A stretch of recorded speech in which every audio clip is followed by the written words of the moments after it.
حضرت سیدنا عمر فاروق رضی اللہ تعالیٰ عنہ کو 26 ذی الحج کو زخم لگا تھا، قاتلانہ حملہ آپ پر کیا گیا تھا، اور یکم محرم الحرام کو اسلام کے اس بطل جلیل، اس قائد، اس لیڈر اور دنیا اسلام پر اپنی سیرت کے انمٹ نقوش چھوڑنے والے اس خوبصورت انسان نے دنیا سے پردہ فرمایا۔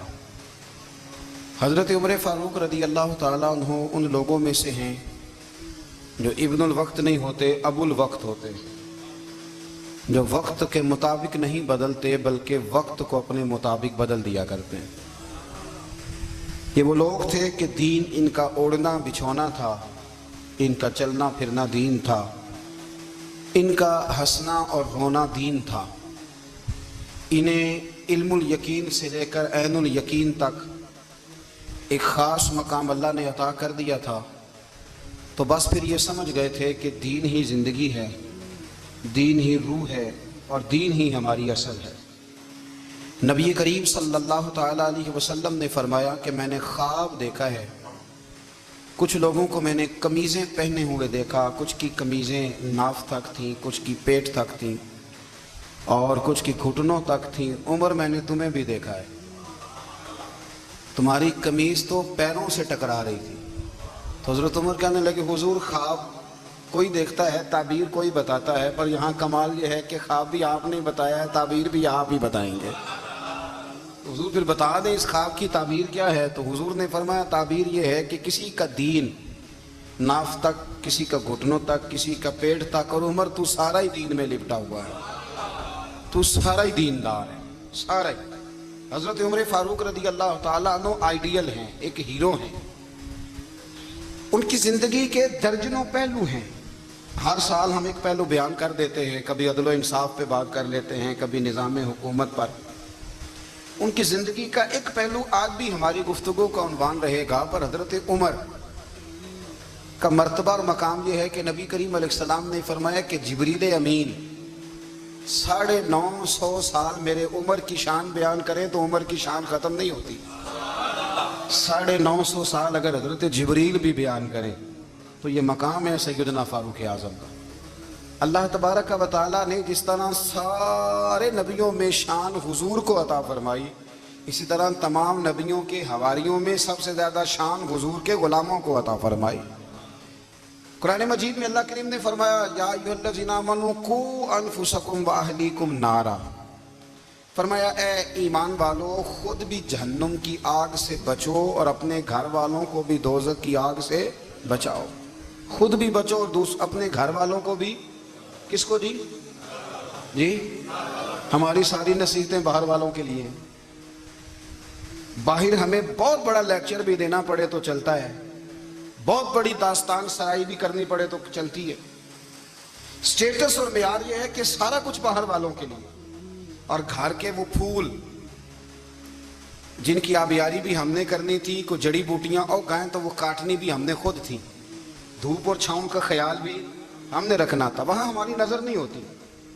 پڑوسی کے بچے کیا کر رہے ہیں یہ سارا پتہ ہوتا ہے، اور میرے گھر میں کیا گل کھل رہے ہیں اس کی مجھے خبر نہیں ہوتی۔ حضرت عمر فاروق نے جب یہ آیت نازل ہوئی تو فوراً عرض کیا، یا رسول اللہ صلی اللہ علیہ وسلم، اس کا کیا مطلب ہے کہ خود بھی دوزخ کی آگ سے بچو اور اپنے گھر والوں کو بھی بچاؤ؟ تو نبی کریم علیہ السلام نے فرمایا، عمر اس کا مطلب یہ ہے کہ جن چیزوں کا اللہ رسول تمہیں حکم دیتے ہیں تم اپنے گھر والوں کو ان چیزوں کا حکم دو، اور جن چیزوں سے اللہ رسول تمہیں منع کرتے ہیں تم اپنے گھر والوں کو بھی ان چیزوں سے منع کرو۔ حضرت عمر فاروق کی زندگی میں جو چیز آپ کو بہت زیادہ ملے گی نا، وہ یہ ہے کہ آپ نے جتنا کڑا احتساب محاسبہ باہر والوں کا کیا ہے نا، اس سے زیادہ بڑھ کے اپنا اور اپنے گھر والوں کا کیا ہے۔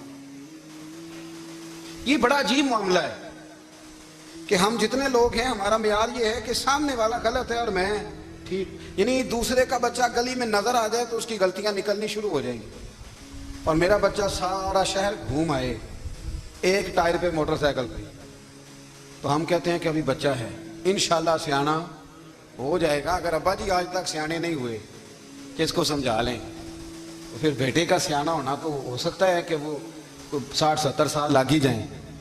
گھر کے اندر جب تک توجہ نہیں ہوتی، اور سب سے پہلے جب تک اپنی ذات پر توجہ نہیں ہوتی، تو والد کا جب تک کردار بچے نہیں دیکھتے جب تک، اتنی دیر تک ان کا تبدیل ہونا ممکن نہیں ہوتا۔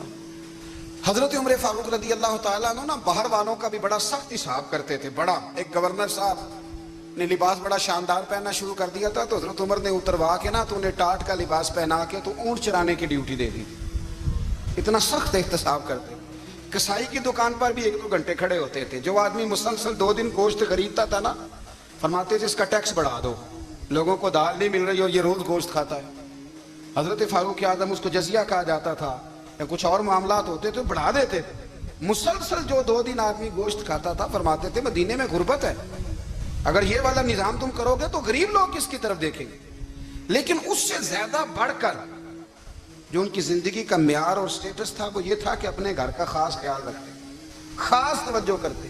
ملک شام سے اور ایران سے کچھ لوگ آپ کی خدمت میں آئے، تو وہاں سے کچھ کنیزیں بھی آئیں، ان کے بادشاہ پیغام لے کے۔ شاہ ایران کی کنیز کو ملکہ نے کہا کہ نا حضرت عمر کی زوجہ کو دیکھ کے آنا ذرا کس طرح کی۔ ہمارے ملک میں کیا کہتے ہیں؟ خاتون اول، جی خاتون، باقی سارے دونوں میں خاتون اول، ذرا خاتون اول کو دیکھ کے آنا۔ تو وہ جب آئی نا گھر میں ملنے، تو کہا کہ مجھے میری ملکہ نے کہا تھا کہ عمر کی زوجہ سے، اہلیہ سے ملاقات کر کے آنا۔ تو حضرت عمر کی اہلیہ نے نا ایک جوڑا کپڑوں کا دے دیا ملکہ کے لیے، اور ایک خوشبو کی شیشی دے دی۔ اب جب وہ تحفے وہاں گئے، تو اس ملکہ نے نا کچھ سونے کا سامان بھیجا، کچھ زیورات بھیجے، کچھ تحائف بھیجے۔ جب حضرت عمر کے گھر آئے نا، وہ خادم لے کے آیا، اس نے کہا جی آپ کی اہلیہ نے تحفے بھیجے تھے۔ تو جواب میں شاہ ایران کی بیوی نے، یہاں جس ملک کا وہ سفیر تھا، انہوں نے بھی یہ بھیجے۔ تو حضرت عمر فاروق نا وہ تحفے لے کے گھر گئے، تو جا کے کہنے لگے اپنی اہلیہ سے، یہ تو کب سے تحفے تحائف بھیجنے لگ گئی ہے، یہ کب سے نظام شروع ہو گیا؟ تو کہ حضور تحفہ دینا لینا تو ٹھیک ہے، سنت ہے، محبت بڑھتی ہے، تو یہ کوئی قباحت نہیں، اور میں نے اپنی ذاتی استعمال کے لیے جو چیزیں رکھی تھی وہ میں نے دی ہیں۔ تو حضرت عمر فاروق رضی اللہ تعالیٰ عنہ فرمانے لگے، ہم نے کسی ملک کے ساتھ اور اس کے بادشاہ کے ساتھ ذاتی تعلق نہیں بنانا، تعلق جو بھی بنے گا رسول اللہ کے دین کی برکت سے بنے گا۔ ذاتی رشتے نہیں ہم نے قائم کرنے، ذاتی۔ آپ کے ملک کی جو ایئر لائن جس کا ہر سال خسارے کا ڈنڈورا پیٹا جاتا ہے نا، وہ ہمارے بادشاہ صاحب اور صدر صاحب اگر غیر ملکیوں کو گھوڑا کبھی بھیجنا ہو نا، گھوڑا، تو پورا ایک جہاز گھوڑا لے کے تحفے میں جاتا ہے، پورا جہاز، غریب قوم کا یہ سرمایہ۔ اور قوم بڑی بادشاہ ہے، لائنوں میں لا کے ووٹ دیتی ہے۔ 2 کام ہمیشہ لائن میں لا کے کرنے، ایک بل لائن میں لا کے جمع کرانا ہے، اور ایک ووٹ لائن میں لا کے، تاکہ پھر پورے 5 سال لائن میں ہی لگے رہیں۔ مرضی سے آپ ووٹ دینا، پر جو بات درست ہے اس کو سنو۔ حضرت عمر فاروق رضی اللہ تعالیٰ عنہ نے اپنی اہلیہ سے پوچھا کتنے کا تھا وہ تیرا جوڑا اور خوشبو کی شیشی؟ انہوں نے کہا 3 دینار کی۔ فرمایا یہ 3 دینار تیرے، اور باقی جو تحفے آئے ہیں وہ تو خود کہہ، چونکہ اس نے تیرے نام بھیجے ہیں، تو کہہ کہ میں مال غنیمت میں دیتی ہوں، تو کہہ میں مسلمانوں کو کہہ۔ تو زوجہ ہنس پڑی، کہنے لگی میں نہ بھی کہوں تو مجھے کہنا تو پڑے گا ہی، کہنا تو میں نے ہے ہی، جو کہ سامنے عمر فاروق ہے، لہذا فرمایا کہہ دیتی ہوں میں نے دیا خزانے کو۔ حضرت عمر نے جمع کرا لیا۔ بھائی یہ کیا بات ہوئی؟ میرے گھر والے جو مرضی کریں، ان کا معیار زندگی جس طرح کا مرضی ہو۔ اور حضرت عمر ایک جملہ کہا کرتے تھے، اللہ کرے کہ یہ باتیں اس دور حاضر میں ہماری سمجھ میں آئیں۔ حضرت عمر فاروق رضی اللہ تعالیٰ عنہ اپنے بچوں کو فرمایا کرتے تھے کہ بہت آدمی کو بھوک لگی ہو نا، اور پھر اس کی پسند کا کھانا پکا ہو، تو اتنے شوق سے وہ اس کھانے کو دیکھتا ہے نا، فرمایا اس طرح پوری قوم اپنے بادشاہوں کے خاندان کو دیکھتی ہے، اس تیزی کے ساتھ دیکھتے ہیں کہ ان کے گھر میں کیا ہو رہا، ان کا معیار زندگی کیا ہے، ان کا سٹیٹس کیا ہے۔ سیدنا فاروق اعظم رضی اللہ تعالیٰ عنہ نے اپنے گھر کے اندر اپنے بچوں، آپ کے بچے دونوں کاروبار کے لیے مصر گئے، تو وہاں کے گورنر صاحب نے لوگوں سے، ایک بہت بڑا قافلہ گیا مدینے سے مصر تجارت کے لیے، جاتے ہیں نا آج بھی قافلے کئی ملکوں میں، تو یہ گئے تجارت کے لیے۔ تو حضرت عبداللہ ابن عمر، حضرت عبید اللہ ابن عمر، حضرت عمر کے دونوں بیٹے گئے۔ جناب عمر فاروق کے بچے جب وہاں پہنچے تو مصر کے گورنر نے نا لوگوں کو تعارف کرایا کہ یہ عمر فاروق کے بیٹے ہیں، یہ حضرت، یہ چودھری کے بیٹے کو کون بتاتا ہے کہ تو چودھری کا بیٹا ہے؟ باہر والے بتاتے ہیں، گھر والے جی، اور سیٹھ صاحب کے بیٹے کو کون بتاتا ہے کہ تو سیٹھ صاحب کا بیٹا ہے؟ اور مالک کو کون بتاتا ہے کہ تو مالک کا بیٹا ہے اور یہ کرایہ دار ہے؟ یہ کون بتاتا ہے؟ یہ سوچ ہم دیتے ہیں بچوں کو۔ چودھری اور کمی کی سوچ، امیر اور غریب کی سوچ، مالک اور کرایہ دار کی سوچ، گھر کے مالک کی اور کام کرنے والے کی سوچ، یہ ہم دیتے ہیں۔ یاد رکھنا، یہ ہم دیتے ہیں، یہ ہمارا مزاج ہے، یہ باہر سے نہیں آتی۔ تو کوئی شہزادہ ہے، تو سیٹھ ہے، تو نواب ہے، یہ سوچ باہر سے نہیں آتی، یہ اماں سوچ دیتی ہے، اماں، یہ ابا سوچ دیتا ہے۔ اور پھر جب تباہی اترتی ہے تو اس کے ذمہ دار بھی باہر والے نہیں ہوتے، گھر والے ہوتے ہیں، گھر والے۔ ہمارے بچوں کی طبیعتوں پر زیادہ نقش باہر والوں کا نہیں ہوتا، گھر والوں کا ہوتا ہے، یاد رکھیے گا۔ حضرت عمر فاروق رضی اللہ، بچے ہیں، شہزادے ہیں، وہ کاروبار کرنے گئے اور وہاں لوگوں نے بتایا، گورنر صاحب نے، کہ یہ فاروق اعظم کے بچے، امیر المومنین کے۔ لوگوں نے ان سے زیادہ مال خریدا، تجارت میں زیادہ نفع ہوا، ظاہر ہے کہ وہ آپ کے جو اللہ خیر کرے حکمران ہیں، ان کے کاروبار کتنے ملکوں میں ہیں، کس بنیاد پر ہیں؟ وہ صرف اس بنیاد پر کہ وہ حکمران رہے، ان کے لیے آسان تھا بڑے لوگوں سے تعلقات بنانا۔ حضرت عمر فاروق رضی اللہ تعالیٰ عنہ کے بچے ڈھیروں مال کما کے جب واپس آئے نا، تو حضرت عمر سے آ کے بچوں نے بطور محبت کا، ابا جی اللہ نے بڑا ہی فضل کیا ہے، بڑا مال کمایا الحمدللہ، یہ دیکھیں کتنا نوازا ہے۔ تو حضرت عمر کہنے لگے سارے قافلے نے اتنا ہی کمایا ہے؟ سارے قافلے نے اتنا ہی کمایا ہے؟ تو حضور نہیں، سارے قافلے نے اتنا نہیں کمایا، سب کو اتنا نہیں ملا۔ وہ تو وہاں گورنر صاحب نے لوگوں کو تعارف کرایا تھا کہ یہ عمر کے بچے ہیں، تو لوگوں نے پھر ہم سے بڑا ہی خریدا۔ تو حضرت عمر فرمانے لگے ٹھیک ہو گیا، میں بات سمجھ گیا، اس طرح کرو، جو تمہاری اصل زر تھی نا، جو راز تھی، وہ رکھ لو اور باقی سارا مال مال خزانہ میں جمع کرا دو، اس لیے کہ یہ تم نے تجارت نہیں کی، یہ تم نے اپنے باپ کا نام بیچا ہے، یہ تم نے امیر المومنین کے بیٹے ہونے کا فائدہ اٹھایا ہے۔ فرمایا یہ تمہارا نہیں حق، یہ مسلمانوں کا ہے، اس لیے کہ یہ مال تم نے محنت سے نہیں کمایا، یہ باپ کی کرسی کا فائدہ اٹھایا ہے۔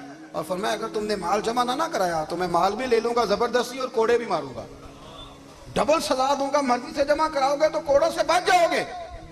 بڑے بیٹے نے تو جمع کرا دیا، تو چھوٹا تھوڑا پریشان ہوا، تو حضرت عبداللہ ابن عمر چھوٹے کا ماتھا چوم کے کہنے لگے بیٹے چپ کر کے جمع کرا، یہاں بھی فخر کر کے ہم عمر کے بیٹے ہیں، اور قیامت میں بھی فخر کریں گے کہ ہم فاروق اعظم کے بیٹے ہیں۔ یہاں بھی ناز کریں گے اور وہاں بھی ناز کریں گے کہ عمر کے بچے ہیں۔ ہمارے باپ نے خود بھی حلال ہی کھایا ہے، اور جب ہماری کمانے کی باری آئی ہے تو ہمیں حکم بھی حلال کھانے کا دیا۔ بھائی ہمارا مزاج نہیں، بچہ جب لے کے آتا ہے 2 لاکھ روپیہ تو کبھی پوچھا کہاں سے آیا ہے؟ جب وہ پہلے دن غلط دوستوں کے پاس جا کے بیٹھتا ہے تو کبھی نکالا گھر سے اسے؟ یہ بہت سارے خمیازے ہمیں اس لیے بھگتنے پڑتے ہیں کہ ہم ابتدا میں سوراخ بند نہیں کرتے، جب اس میں شگاف پڑ جاتا ہے، سیلاب آتا ہے تو ہمیں ہوش آتی ہے۔ حضرت عمر نے اپنے گھر میں نگرانی رکھی، کڑی نگرانی، زیادہ نماز گھر میں پڑھتے تھے حضرت عمر، نفلی نمازیں زیادہ کیوں بلا؟ بھائی یاد رکھیں کہ آپ نے اگر سجدہ کرنا ہے تو بچہ لیٹ جائے گا، وہ اسے پتا کو نہیں سجدہ کیا ہے، لیکن جب گھر میں کبھی قرآن ابا جی کھول لینا، جب ابا جی کا موڈ بن جائے نا لیکچر دینے کا، وہ گھر میں شروع ہو جاتے ہیں، کہتے ہیں آپ لوگ نماز نہیں پڑھتے اس لیے میرے کاروبار میں برکت کوئی نہیں، تم سویرے قرآن پاک نہیں کھولتے تو میں تباہ ہو گیا ہوں۔ تو میاں آپ نے کب گھر میں قرآن پاک کھولا تھا؟ آپ نے کب نماز پڑھی؟ آپ نے کب گھر کے اندر اللہ رسول کا ذکر کیا تھا؟ آپ نے کب حدیث چھیڑی؟ آپ نے بھی تو گھر کے اندر جب بھی آپ آئے ہیں تو آپ نے وہی کچھ کیا جو دنیا دار کرتے ہیں۔ آپ بھی تو اپنا موبائل لے کے الگ کونے میں بیٹھ گئے، آپ نے بھی تو کہا ہے کہ اب تمہارے چینل ختم، اب میری مرضی والا چلے گا۔ تو جو آپ نے کیا ہے بچے بھی وہی کام کریں گے۔ آپ نے بھی گپ شپ لگائی ہے تو وہ بھی لگا رہے ہیں۔ یہ سمجھ لیں جو کام آپ کریں گے آپ اپنے بچوں کی سیرت میں اس کا جلوہ دیکھ لیں گے۔ بڑی پکی سی بات ہے کہ آپ کو بچے کی عادتیں دیکھ کے سمجھ آ جائے گی کہ میں بھی یہی کرتا تھا اور یہ بھی۔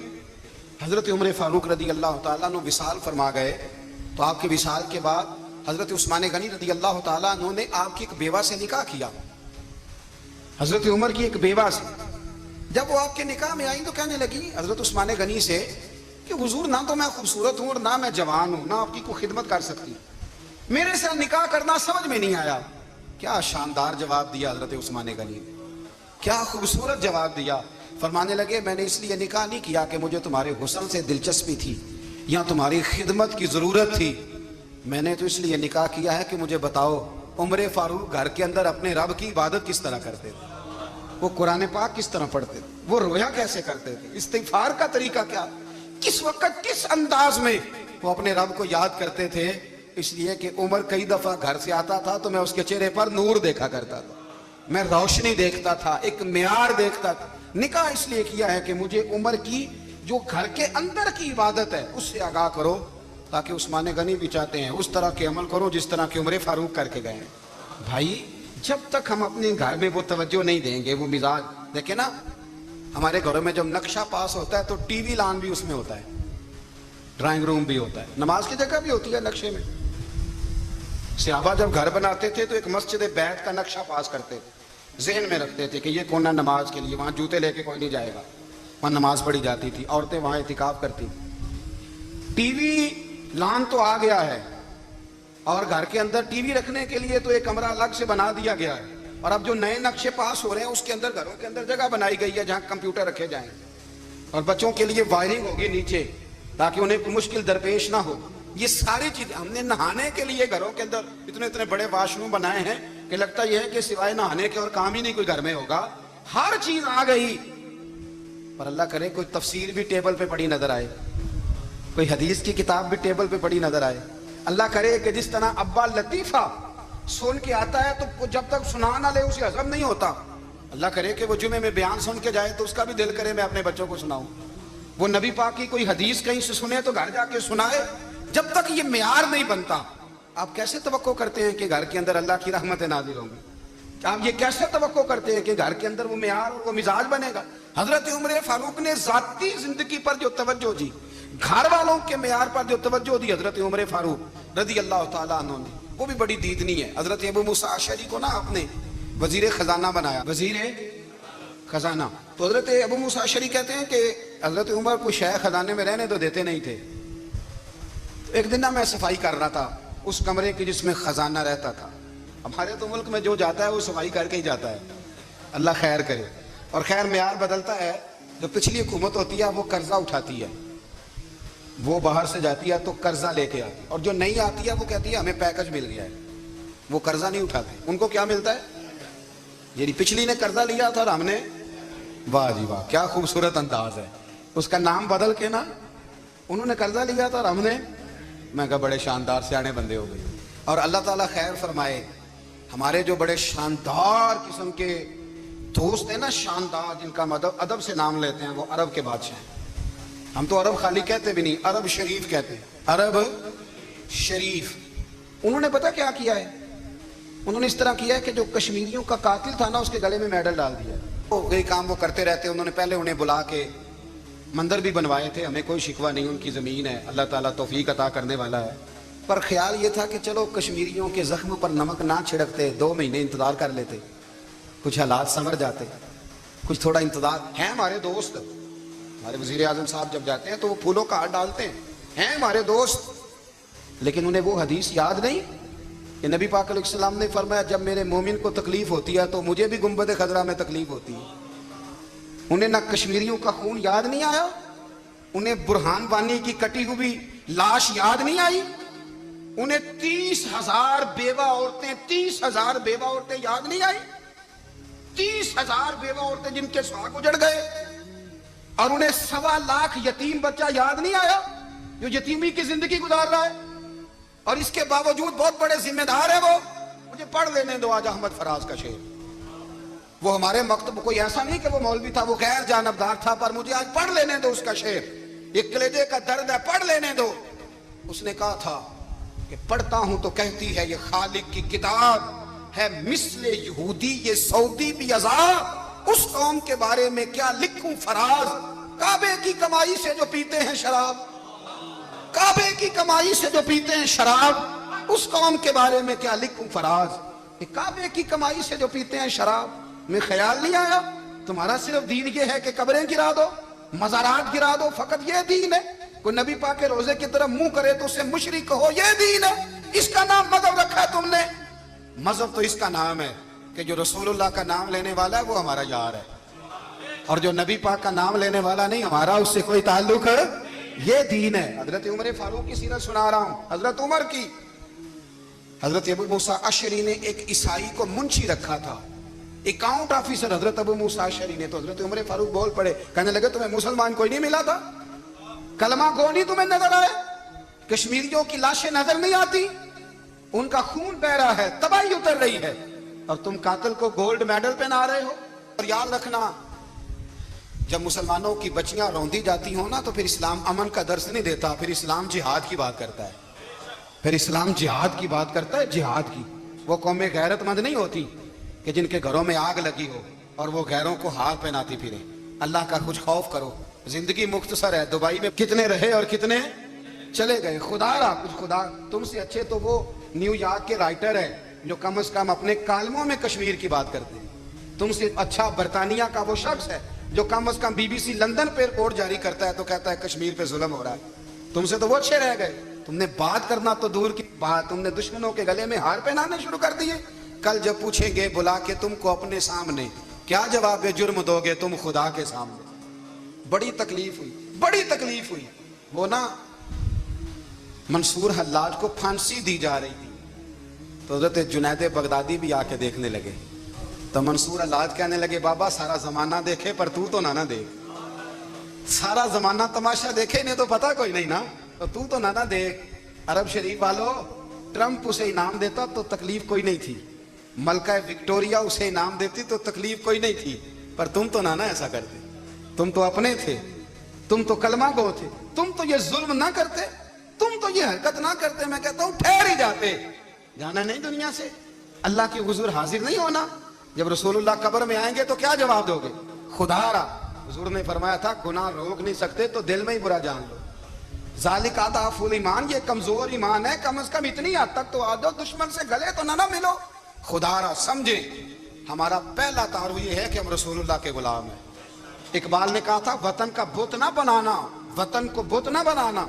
اقبال کہنے لگے ان تازہ خداؤں میں بڑا سب سے وطن ہے، جو پیرہن اس کا ہے وہ مذہب کا کفن ہے، اس لیے کہ بازو تیرا توحید کی قوت سے قوی ہے، اسلام تیرا دیس ہے، اسلام تیرا دیس ہے، کیونکہ تو مصطفی ہے، تو نبی پاک والا ہے، مصطفیٰ والا، اسلام تیرا دیس ہے، تو مصطفی ہے۔ امریکہ میں جو مسلمان رہتا ہے ہمارا بھائی ہے، اور پاکستان میں جو مرزائی رہتا ہے اس سے ہمارا کوئی تعلق نہیں ہے۔ حضرت عثمان غنی نے اپنے چچا کے بیٹے سے کہا تھا کہ تو کلمہ نہیں پڑھتا تو تیرا میرا رشتہ کوئی نہیں۔ بلال حبش سے آیا ہے پر میرے نبی کا غلام ہے تو سگے بھائیوں سے بھی آگے ہیں۔ ہزاروں قومیں وجود میں آئیں دہر میں خشک و تر کے رشتے سے، پر ہم نے بنیاد دوستی رکھی یاد خیر البشر کے رشتے سے۔ اپنی ملت پر قیاس اقوام مغرب سے نہ کر، خاص ہے ترکیب میں قوم رسول ہاشم، کچھ خیال کرے۔ پہلا تعارف دین ہے، اگر دین نہیں تو پھر کسی وطن کی کوئی ضرورت ہے۔ اس لیے کہ پاکستان کا تصور اقبال نے پیش کیا نا، تو اقبال کہنے لگے ان تازہ خداؤں میں بڑا سب سے وطن ہے جس کو تم بت بنا کے پوجتے ہو۔ ہمارا وطن تو ہمیں جان سے زیادہ پیارا ہے، پر پہلے پاکستان نہیں، پہلے اسلام، پہلے اسلام تیرا دیس ہے، تو مصطفی ہے۔ تو آمدان بر سے مطلب حضرت عمر فاروق رضی اللہ تعالی عنہ، حضرت سیدنا ابو موسیٰ اشعری کہتے ہیں کہ میں نے نا صفائی کی، مال غنیمت کی میں نے صفائی کی تو ایک دینار مجھے نا کہیں پڑا ہوا مل گیا، تو فرماتے ہمیں اجازت ہوتی تھی کہ ایک دینار ہم اپنی مرضی سے کہیں خرچ کر سکتے تھے۔ اگر آپ ناراض نہ ہوں تو ہمارے ہاں جب چیئرمین صاحب ناظم صاحب ٹھیکے دیتے ہیں تو ٹھیکیدار ان کا چھوٹا بھائی ہوتا ہے یا چچا کا بیٹا ہوتا ہے یا خالہ کا بیٹا ہوتا ہے، وہ خود ناظم ہوتے ہیں اور ان کا چھوٹا بھائی ٹھیکیدار ہوتا ہے، یعنی وہ نا سارا کچھ گھر کے اندر ہی رہتا ہے، گھر کے اندر ایک پیسہ دیتا ہے دوسرا واپس اس کو واپس کر دیتا ہے گھر کے اندر ہی۔ اب تو خیر ہمارے لوگ سمجھدار ہو گئے، ایک بندہ ایک سیاسی جماعت میں ہوتا ہے، دوسرا دوسری میں، اور تیسرا جس کی بھی حکومت آئی حکومت تو ہماری رہے گی نا، ایک بندہ تو ہے نا اس جماعت۔ یہ اچھا لوگوں نے ایک طریقہ نکالا۔ تو حضرت عمر کے بیٹے گزر رہا تھا تو حضرت ابو موسیٰ اشعری کہتے ہیں میں نے صفائی کی تو ایک دینار نکلا، تو میں نے وہ ایک دینار نا حضرت عمر کے بیٹے کو دے دیا۔ میں نے کہا لو بیٹا اپنے چچا کی طرف سے تحفہ۔ تو گھر جا کے انہوں نے حضرت عمر کو بتایا کہ چچا نے پیسے دیے ہیں، چھوٹے بچے تھے۔ حضرت عمر نے حضرت ابو موسیٰ اشعری کو بلا لیا اور بلا کے فرمانے لگے میں تو تمہیں اپنا دوست جانتا تھا اور تم نے میری اولاد کو ہی دنیا دار بنانا شروع کر دیا، میرے بچوں کو ہی تم نے دنیا دار پیسوں پہ لگانا شروع کر دیا، میں تو تمہیں یار سمجھتا تھا۔ فرمایا تمہیں چاہیے تھا میرے بیٹے کو نصیحت کرتے کہ بیٹا پیسوں سے رب راضی نہیں ہوتا، اس کی رضا والے کام کیے جائیں تو رب راضی ہوتا ہے۔ اور فرمایا تمہیں کوئی اور گھر نہیں ملا تھا تباہ کرنے کے لیے، میرا ہی گھر ملا تھا، اٹھاؤ اپنا دینار اور خبردار آج کے بعد میرے بچوں کے ساتھ یہ والی نیکی نہ کرنا. اور ہمارا کیا سٹیٹس ہے؟ دوستی ہے اس سے جو تحفے زیادہ دے, جو بچوں کو خراب کرنے میں مدد زیادہ کرے, اس کے ساتھ گرا. حضرت عمر نے گھر پہ اور سب سے بڑھ کر اپنی ذات پہ توجہ کی. حضرت ابو مالک رضی اللہ تعالیٰ عنہ کہتے ہیں میں عمر کے پیچھے پیچھے ایک باغ میں گیا, اکثر اس باغ میں جایا کرتے تھے, اور عمر جا کے نا تو درخت کے نیچے بیٹھ گئے اور فرمانے لگے وہ امیر المومنین, اللہ سے ڈر جاؤ, ورنہ جس رب نے حکومت دی ہے وہ عذاب بھی بڑھا دے گا. ڈر جا رب سے. کبھی ساری زندگی حضرت عمر نے اپنا کوئی تعارف نہیں کرایا, کبھی نہیں. ایک بندے نے آپ کے سامنے تعریف کر دی آپ کی تو فرمانے لگے تو خود بھی ہلاک ہوا اور مجھے بھی ہلاک کر دیا. کیا ضرورت پڑی ہے میری تعریفیں کرنے کی؟ اتنی دیر میری تعریف میں لگائی, اللہ کا ذکر کرتا رب تجھے ثواب دیتا, حضور پہ درود پڑتا تو رب تیرے اوپر رحمتیں نازل کرتا. کس چکر میں ہے؟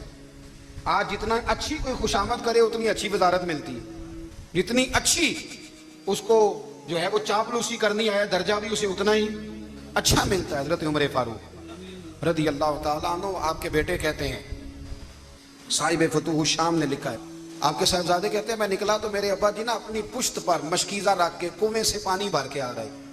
میں دوڑ کے آگے گیا, میں نے کہا ابا جی مجھے دے دے. فرمانے لگے بیٹا تیرا کیا خیال ہے, کوئی اور نہیں تھا مشکیزہ بھر کے لانے کے لیے, تیرا کیا خیال ہے؟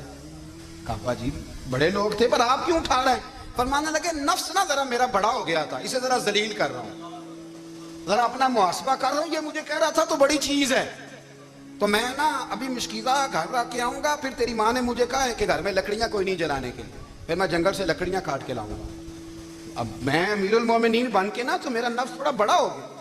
اب یقین کریں ہمارا آزما خراب ہو جاتا ہے جب تک ہمارا تعارف صحیح نہ ہو, ہمارا تعارف ٹھیک نہ ہو. میں یہ ہوتا ہوں, میں وہ ہوتا ہوں, چھوڑ مٹی دیں تے مٹی رہنا ہی, مٹی دیں تے مٹی دیں تے مٹی رہنا ہی. ایویں کادی بلے بلے اج مٹی دے اتے بندیا تے کل مٹی دے تھلے, مٹی دیں تے مٹی رہنا ہی. کادی بلے, مجھے پوچھ لو, مجھے جان لو, میرا نام لے لو, میں بھی آیا ہوں, میں بھی ہوتا ہوں, میرا بھی یہ تذکرہ ہے. میں بدکار پرانا خادم کسے در ملی نہ ٹوئی, اے تے واصف یار نے نظر جو کی تھی تے واصف آصف ہی ہوئی. یہ تو بڑی بات کی بات ہے, تو بات کی بات ہے صاحب, ورنہ من دانم کے من دانم, جو ہم ہیں اس کا ہمیں پتا تو ہے نا بھائی. کبھی بھی یہ جو ذات کا چکر ہے نا, میں بھی ہوں مجھے بھی, او بھائی یاد رکھو میں کون ہوں. یہ جو نام نمود اور یہ خواہشیں اور یہ جو وقار, یہ تو کمزور لوگوں کا طریقہ ہے. جس کو اپنا تعارف کرانا پڑ گیا اس سے بھی زیادہ کمزور کوئی ہے. فوٹو میں دکھاتا پھرتا ہے فلانے کے ساتھ فوٹو فلانے, تو کمزور بندہ یہ کام کرتا. حضرت عمر فاروق اللہ اکبر, حضرت عمر جیسا بندہ 24 لاکھ مربع میل کا حکمران, اور شاہ روم کو خط لکھ کے کہتا ہے میں منت نہیں کرتا میں حکم دیتا ہوں. اتنا تگڑا بندہ. جنگ قادسیہ کے لیے حضرت سعد بن ابی وقاص کو بھیجا, فتوح الشام پڑھ کے دیکھیں. حضرت عمر بڑے پریشان ہیں, اتنے دن ہو گئے کوئی رپورٹ ہی نہیں آئی. اب تو موبائل ہے نا, تو ایک ایک منٹ کی رپورٹ لیں آپ, بلکہ آپ ایک منٹ کی فوٹو لیں, آپ رپورٹ تو دور رہ گئی. حضرت عمر فاروق رضی اللہ تعالیٰ عنہ بڑے پریشان ہیں کہ قادسیہ میں حضرت سعد بن ابی وقاص کے ساتھ لوگ جہاد کرنے کے, رپورٹ کوئی نہیں آئی. اتنے پریشان تھے کہ باہر نکل کے نا اس رستے پہ بیٹھ جاتے جو رستہ قادسیہ کی طرف سے آتا تھا. اس جو بھی آتا جاتا پوچھتے جنگ کے کیا حالات ہیں. ادھر جب اللہ نے فتح دے دی نا تو حضرت سعد بن ابی وقاص رضی اللہ تعالیٰ عنہ نے ایک قاصد کو خط دے کے بھیجا, کہنے لگے عمر کے پاس جاؤ, انہیں اطلاع دو کہ الحمدللہ اللہ نے اسلام کو فتح عطا کر دی. یہ حضرت عمر کو جا کے دینا. وہ بڑے پریشان ہوں گے. وہ جو اس زمانے میں اس طرح ہوتا تھا کہ کئی دور دور سے صحابہ جو دوسرے شہروں کے ملکوں کے رہنے والے ہوتے تھے وہ بھی آ کے شامل ہو جاتے تھے جہاد میں.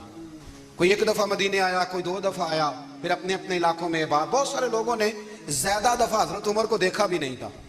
وہ جو قاصد خط لے کے آیا تھا نا, اس نے 1 دفعہ دیکھا تھا, حضرت عمر بوڑھے ہو گئے, وہ پہچانتا نہیں تھا. میری بات کی سمجھ آ رہی ہے آپ حضرات؟ ادھر سے وہ خط لے کے آ گیا. حضرت عمر مدینے سے باہر نکل کے اس روڈ پہ بیٹھے تھے جو قادسیہ سے آتا تھا. جب وہ اس آدمی کو آتے دیکھا تو حضرت عمر اٹھ کے کھڑے ہو گئے, فرمانے لگے قادسیہ سے آ رہے ہو؟ وہ کیا کہتا ہے, پھٹے پرانے کپڑے, ٹوٹے ہوئے جوتے, سر پہ پرانی پگڑی. کہنے لگے غلام مدینے کے رہنے والے ہو؟ حضرت عمر کہنے لگے ہاں مدینے کا ہوں. کہا میں قادسیہ سے آیا ہوں, الحمدللہ اللہ نے اسلام کو فتح دے دی ہے, الحمدللہ کفر کی کمر ٹوٹ گئی ہے. اس نے یہ بات کر کے تو گھوڑے کو ایڑی لگائی, گھوڑا دوڑنے لگا مدینے کے. حضرت عمر بھی ساتھ ساتھ دوڑ رہے ہیں. فرمانے لگے اچھا بتاؤ خالد بن ولید کا کیا حال ہے؟ تھوڑا آگے جا کے فرمانے لگے اسامہ بن زید کیسے؟ وہ کہتے ہیں ٹھیک ہے. پھر اس نے اور گھوڑا, عمر ساتھ ساتھ دوڑ رہے ہیں, ساتھ ساتھ.